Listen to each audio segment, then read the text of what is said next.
酱香炒鸡，每一块鸡肉都裹着浓郁的酱汁，汤汁拌饭都能吃2碗。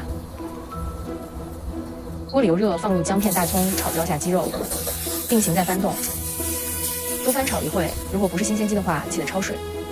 炒3分钟，放花椒，1个八角，1片香叶，1个白芷干辣椒，泼1圈黄酒去腥。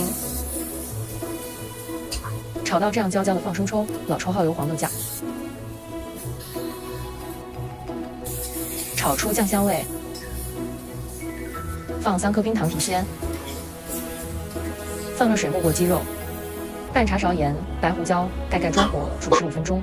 15分钟后挑出大料，放入大蒜、松鲜，先大火收汁。